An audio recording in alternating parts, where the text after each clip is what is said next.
सभी दर्शकों को मेरा नमस्कार।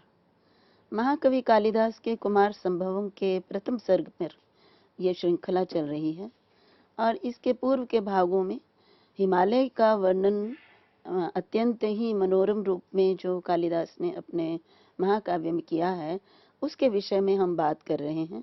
और उसी कड़ी में आज भी मैं आपके सामने कालिदास द्वारा वर्णित हिमालय का वर्णन आपके सामने प्रस्तुत करूंगी।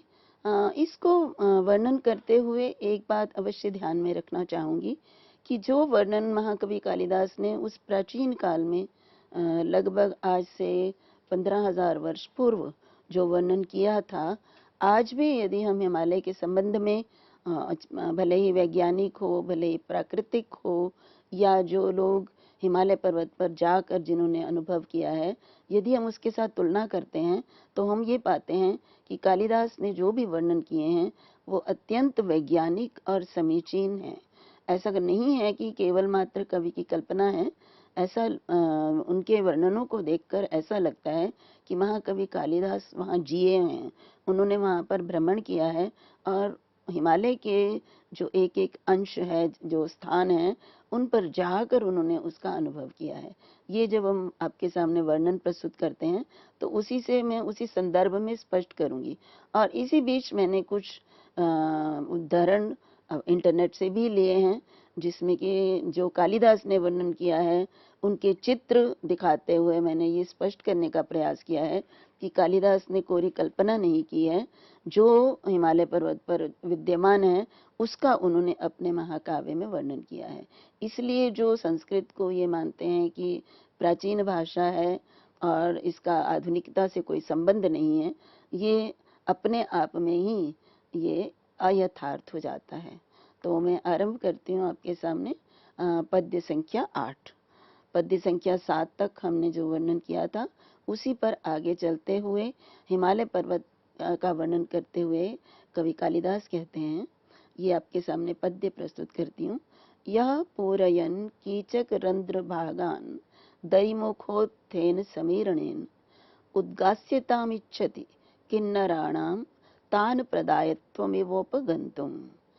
ये पद्य है जिसमें कि कवि ने ये बताया है कि हिमालय पर्वत पर कीचक, जिसको बांस भी कहा जाता है, तो बांस के वृक्ष पाए जाते हैं और उसका वर्णन सामान्य भाषा में ना कहकर कि हिमालय पर्वत पर प्राप्त होने वाले कौन कौन से वृक्ष, कौन कौन सी वनस्पतियां हैं, ये बताने के लिए कि वहाँ बांस के वृक्ष पाए जाते हैं, उन्होंने बहुत ही सुंदर विधि से हमारे सामने स्पष्ट किया है। और उन्होंने ये बताया है कि हिमालय पर्वत पर किन्नर निवास करते हैं और किन्नर जब गीत गाते हैं तो जो बांस के वृक्ष हैं किस प्रकार से उसको तान प्रदान करते हैं। तो यहाँ देखिए, पहले मैं आपको इस पद्य का अनुवाद आपके सामने प्रस्तुत करती हूँ। तो यहाँ यह आया है हिमालय पर्वत के लिए। तो यह मीन्स जो हिमालय पर्वत दरिमुखोत्थेन समीरणेन, दरिमुख, दरी गुफा, गुफाओं रूपी मुखों से उत्थेन मिस निकलती हुई, समीरणेन मिस वायु, हवा से, कीचक रंध्रान पूरयन, कीचक, कीचक के वृक्ष, दूसरे शब्द में बांस के या वंश वृक्षों को, पूरयन, पूरयन मिस भरता हुआ, बांस को, कीचक मिस बांस, तो बांस को भरता हुआ, किन्नराणाम तान प्रदायित्वम एव उपगंतुम इच्छति। तो यहाँ पे कहा उद्गास्यताम, उद्गास्यता मीन्स गीत गाने की इच्छा वाले, गीत गाने की इच्छा वाले या भविष्य में गीत गाने वाले, किन्नराणाम, किन्नरों के लिए, तान प्रदायित्वम, तान देने की, उपगंतुम इच्छति, तो तान प्रदान करने की इच्छा प्राप्त करना चाहता है। तो यहाँ पे देखिए, एक तो ये कि हिमालय पर्वत पर किन्नरों का निवास है। अब किन्नर किसे कहते हैं तो उसको बताने से पहले तो मैं ये बताना चाहूंगी कि यहाँ पर कीचक वृक्षों का वर्णन किया गया है जो कि बांस के वृक्ष होते हैं। और हिमालय पर्वत पर गुफाएं बहुत अधिक मात्रा में पाई जाती हैं और गुफाओं के विषय में तो हम जानते हैं कि गुफाओं के अंदर एकदम अंधकार होता है और उनका जो मुख्य प्रवेश है, प्रवेश वो बहुत ही छोटा होता है। तो उन गुफाओं के अंदर जो हवा होती है वो जब बाहर निकलती है तो वो हवा जब कीचक वृक्ष के जो बांस हैं, जो कीचक हैं, वो उनमें छिद्र होते हैं और जो हवा उनमें प्रवेश करती है जब, तो वो उस बांस के जो छिद्र हैं उनको भरती है और उनको जब भरती है तो उसमें से एक ध्वनि निकलती है, एक संगीतात्मक ध्वनि निकलती है। ये बड़े अनुभव की बात है कि यदि हम किसी भी हॉलो, किसी भी खाली चीज में हम हवा मुख से फूंक मारते हैं, हवा मारते हैं, तो उसमें से एक बहुत अच्छी सुंदर तान निकलती है, एक ध्वनि निकलती है, संगीतमय ध्वनि निकलती है। तो हिमालय पर्वत पर भी गुफाएं हैं, गुफाओं के अंदर से जो हवा निकलती है और वो उन बांसों के अंदर प्रवेश करती है तो उससे एक विशेष प्रकार की एक तान प्राप्त होती है, तान निकलती है। तो इसलिए यहाँ कवि कहता है कि वो जो कीचक के रंध्र हैं उनमें से जो ध्वनि निकलती है जो हवा के माध्यम से, तो वो वहां पर जो किन्नर हैं जो कि गीत गाना पसंद करते हैं, गीत संगीत में रुचि रखते हैं, उनके लिए वो तान देने वाले का काम करते हैं। वो जो उनमें से निकलती हुई ध्वनि है वो तान प्रदान करती है। तो मैं अभी इसको और अधिक स्पष्ट आपके सामने करूंगी। अभी सबसे पहले कीचक का यदि हम वर्णन करें तो यहाँ पे कीचक के विषय में कहा अमरकोशकार ने, अनिल योगात शब्दायमान वंशः, अर्थात वह बांस जो हवा के संयोग से शब्दायमान, जिसमें से आवाज निकलती है, ध्वनि निकलती है। और दूसरा इसका अंग्रेजी में यदि कहें तो हॉलो बैम्बू। अच्छा, बैम्बू बांस की लकड़ी, बांस जो कि हॉलो, जिसके अंदर छिद्र होता है। तो जैसे बांसुरी होती है वो भी बांस की ही बनी होती है, इसी बांस की लकड़ी की बनी होती है और बांसुरी में भी छिद्र होता है जिसके माध्यम से मुख से जब हम हवा निकालते हैं तो वो हवा ही जब उसके विभिन्न छिद्रों में प्रवेश करके तान का काम करती है। अब इसी प्रकार से इसके विषय में कहा, रघुवंश में भी कालिदास ने इसी प्रकार से वर्णन किया है। वेणवः कीचकास्ते स्युर् ये सोनयंती अनिलोधिताः। ये कहा वेणु, वेणु क्या होता है? बांस। बांस को ही कीचक कहते हैं जो अनिलोधता स्वनंती। तो वही बात कही कि वायु के द्वारा जब वो निकलती हैं तो उसमें से ध्वनि निकलती है।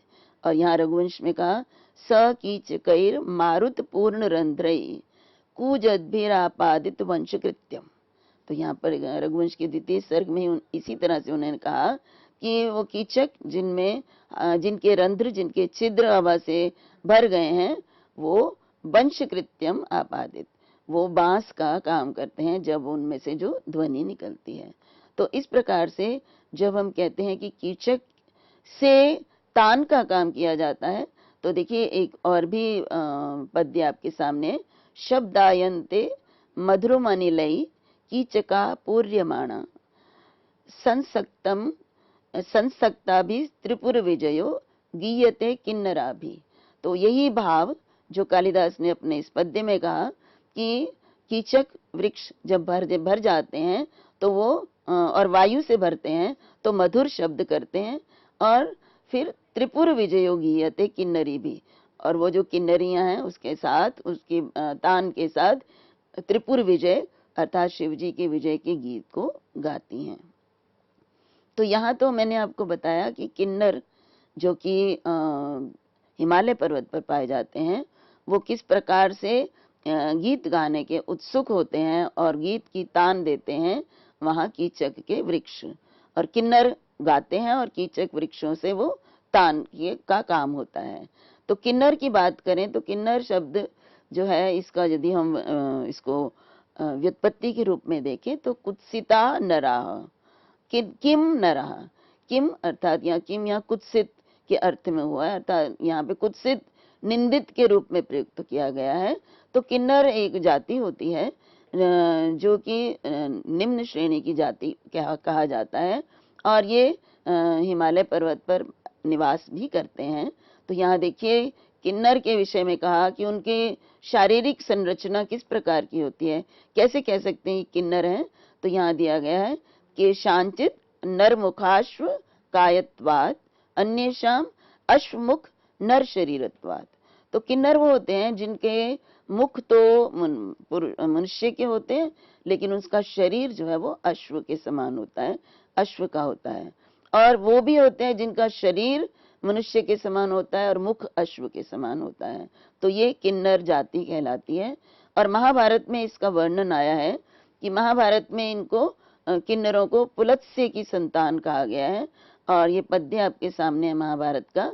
राक्षसाश्च पुलत्स्यस्य वानरा किन्नरास्तथा यक्षाश्च मनुज व्याघ्र पुत्रास्तस्य च धीमतः।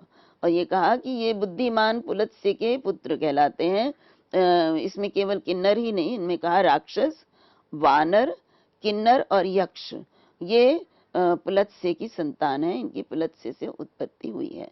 तो ये किन्नर जाति के विषय में कालिदास ने बताया कि हिमालय पर्वत पर किन्नर जाति के जो लोग हैं वो विद्यमान रहते हैं। और उनके लिए कहा कि वो गीत का गायन का काम, गीत गाते हैं और विभिन्न प्रकार से शिव जी की तपस्या करते हैं, उपासना करते हैं। तो यहाँ पे देखिए ये हमारे शास्त्रों में जो प्राप्त होता है कि भगवान ब्रह्म के मानस पुत्र ऋषि पुलत्स्य, ब्रह्मा के मानस पुत्र ऋषि पुलत्स्य ज्ञानी, तपस्वी व दैवी संपत्ति के स्वामी थे। रावण व कुबेर के पिता विश्रवा इन्हीं के पुत्र थे। तो ये किन्नरों के भी पिता माने जाते हैं। तो वानर, किन्नर, गंधर्व और यक्ष का जन्म इन्हीं बुद्धिमान पुलत्स्य से हुआ है। ये रामायण का संदर्भ भी मैंने आपके सामने दिया है, आदि पर्व में ये आता है। और ये किन्नर उस समय अर्जुन के जन्मोत्सव, ये महाभारत का है, अर्जुन के जन्मोत्सव के लिए भी उपस्थित थे। तो ये महाभारत से हैं ये उदाहरण। और रामायण का मैंने आपको बताया ही है कि ये यक्ष इत्यादि राक्षस सब ये इनके एक ही के पुत्र थे और पुलत्स्य के पुत्र थे। तो देखिए, जब मैंने आपको कहा कि वंश के वृक्ष, तो यहाँ मैंने एक चित्र गूगल से उठाया है ये दिखाने के लिए कि वंश के जो वृक्ष होते हैं जो कि हिमालय पर्वत पर पाए जाते हैं, तो उनकी जो लकड़ी है जो जिसमें छिद्र होता है, जिससे बांस से ही बांसुरी जिसको कहा जाता है, तो उसको कहा जाता है बांस सुरी। जिस बांस सुरी में बांस से बनी हुई, सुरी में सुर निकालने वाला यंत्र। तो ये बांस की लकड़ी से बना होता है, इसमें छिद्र होते हैं और इनके नीचे के चित्र में दिखाया कि इसके जो तना है वो लंबा होता है और ऊंचा होता है। तो इस प्रकार से मैंने आपके सामने ये वंश वृक्ष या फिर कीचक के विषय में जो वर्णन कालिदास ने किया है वो आपके सामने मैंने प्रस्तुत किया है। अब यहाँ हम बात करते हैं कि किन्नरों का गायन। तो किन्नर गायन गाते हैं। देखिए, कालिदास के वर्णनों से कालिदास का विभिन्न कलाओं के संबंध में ज्ञान स्पष्ट रूप से दिखाई देता है। कालिदास नृत्य, संगीत, चित्र इत्यादि कलाओं में अत्यंत सिद्ध हस्ते, उन्हें पूरा ज्ञान था। तो यहाँ अनेक स्थानों पर हम उनके जो संगीत का ज्ञान है उस पर हम, और वो भी जो है हमारा शास्त्रीय संगीत, उसकी कालिदास को पूरी जानकारी थी। इसका वर्णन इस प्रस्तुत पद्य से भी हमें प्राप्त हो जाता है।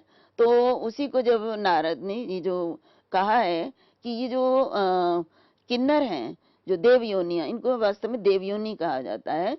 तो ये क्या गाते हैं, तो किस राग में गाते हैं, तो देखिए यहाँ पे है षड्ज, मध्यम, नामानौ, ग्रामौ गायन्ति मानवः।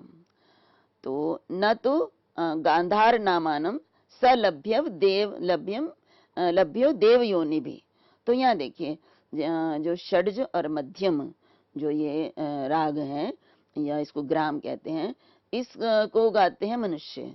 तो मनुष्य षड्ज और मध्यम राग में गीत गाते हैं, लेकिन जो गांधार है उसमें वो नहीं गाते हैं।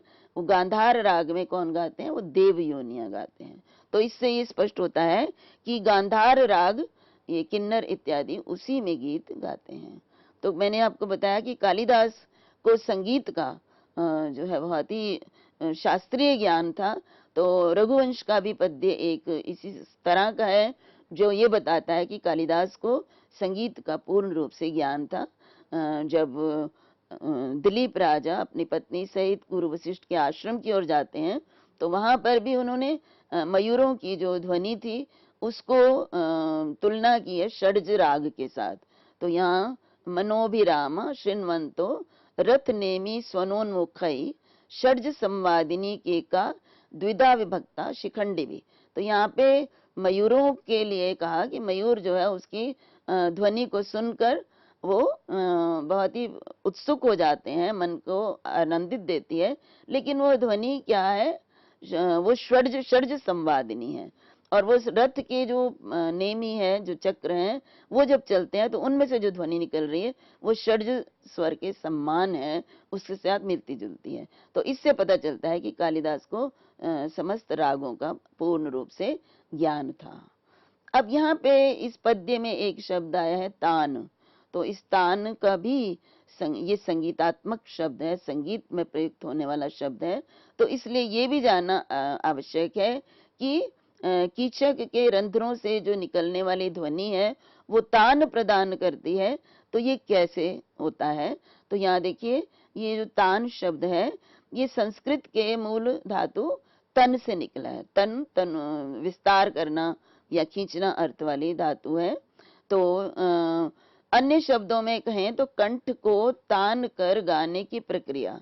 देखिए कि तान किसको कहते हैं, जैसे हम कहते हैं ना, अब संगीत में तान देते हैं, तो वो तान क्या होता है कि जो स्वर हैं उनको जब हम कंठ को तान कर जो हम आलाप के रूप में करते हैं उसको ही हम तान कहते हैं। और उनमें इसमें स्वरों को, जो स्वरों का समूह है उसको खींचकर प्रस्तुत किया जाता है। और ये एक तरह से हम कह सकते हैं कि जो राग में लगने वाले स्वर समूह हैं उनको अलग अलग तरीके से प्रस्तुत करना होता है। और इसमें हम ये भी कहते हैं कि जब गाने वाला है उसको एक प्रकार से बीच में उसके विश्राम के लिए भी जो ये तान है इसका प्रयोग किया जाता है। तो जब हम कभी भी बांसुरी वादन के साथ किसी संगीत का आनंद लेते हैं, गीत का आनंद लेते हैं, तो उस गीत के बीच में जो बांसुरी के द्वारा धुन निकाली जाती है, जो ध्वनि निकाली जाती है, वही वास्तव में तान कहलाती है। और बांसुरी से भी नहीं, और भी जो यंत्र है, वाद्य यंत्र, उनसे भी तान निकाली जाती है। तो इस प्रकार से यहाँ तान शब्द का प्रयोग किया है। और इसको हम ये भी कह सकते हैं कि राग के स्वरों का द्रुत गति से विस्तार तान कहलाता है। तो उस स्वर को जब हम और ज्यादा विस्तृत रूप में प्रयोग करते हैं तो उसी को हम तान के रूप में कहते हैं। अब यहाँ पर देखिए, जो वर्णन हमने आपके सामने रखा वो कालिदास के इस, एक तो कालिदास के संगीत के प्रति जो उनकी रुचि और उनका ज्ञान है उसका तो दिग्दर्शन कराता ही है, लेकिन यहाँ पे ये भी दिखाता है कि कालिदास ने किस तरह से प्रकृति का मानवीयकरण किया है। देखिए, जो गुफाएं हैं, गुफाओं को जो उसका मुख बोला है, गीत गाने का वाले या वाद्य बजाने वाले जो है, बांसुरी बजाने वाले का मुख है वो गुफाएं। और गुफाओं के जो द्वार से तंग होने के कारण जो ध्वनि निकलती है वो मुख से निकालने वाली जो हवा है, जो वायु है, जिसके द्वारा बांसुरी बजाई जाती है और बांसुरी के में भरी जाती है वो। तो यहाँ पर भी कहा कि वो जो बांस है वो बांसुरी का काम कर रहे हैं और उन गुफाओं रूपी मुख से जो हवा निकल रही है वो उनमें भरती है। तो एक प्रकार से वो तान उसमें से निकलती है, जो स्वर निकलते हैं वो संगीतात्मक होते हैं। और वो संगीतात्मक स्वर किन्नरियों को जो उन्होंने गीत गाना है और गीत गाने से पूर्व जो तान दी जाती है, तान का प्रयोग किया जाता है, उसका काम करते हैं।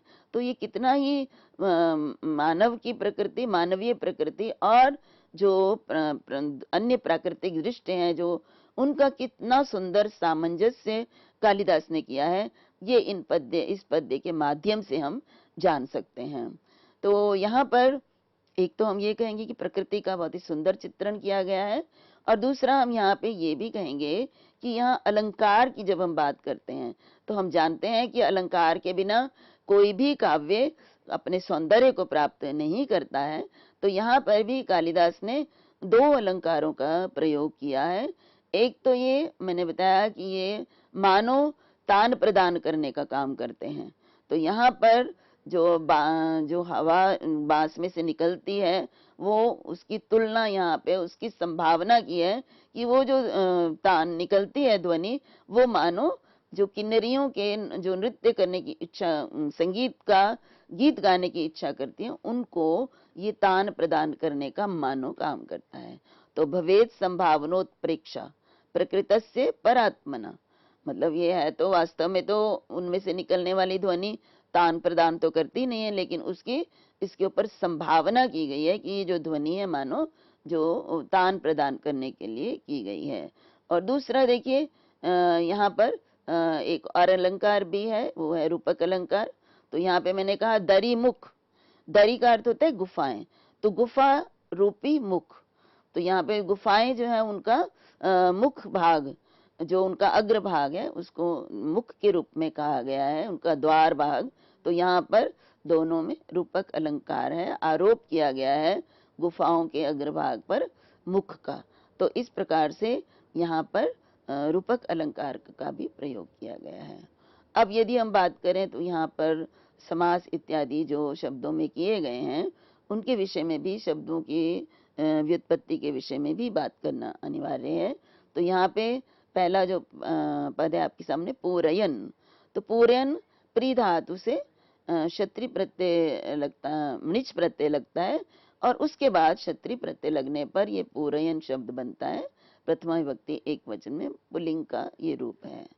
अब एक समस्त पद आपके सामने है, कीचक रंध्र भागान। तो कीचक रंध्र भागान और दरी मुखोत्थेन, ये दोनों अलग अलग पद हैं। तो इसलिए सबसे पहले हमारे सामने है कीचक रंध्र। तो यहाँ पे कीचक रंध्र, कीचका नाम रंध्रा, तो कीचक रंध्र यहाँ षष्ठी तत्पुरुष समास है।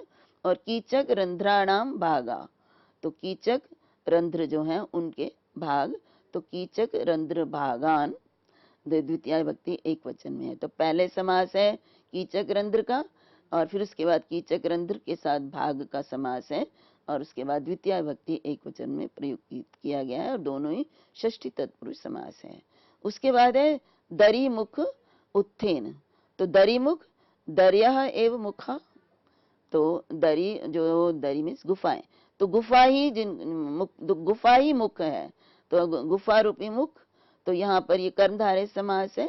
और दरी मुखेन उत्थेन, दरी मुखों से, उत्थेन मीन्स निकला हुआ, तो उत्थेन कैसे बनता है, उत्पूर्वक स्था धातु उत्थ, और स्था धातु से त प्रत्यय लग के, तो आतश्चोपसर्गे सूत्र द्वारा क प्रत्यय लगने पर उत्थ बनता है, और उत्थेन रूप हमारे सामने यहाँ पे तृतीय विभक्ति एक वचन में प्रयुक्त किया गया है।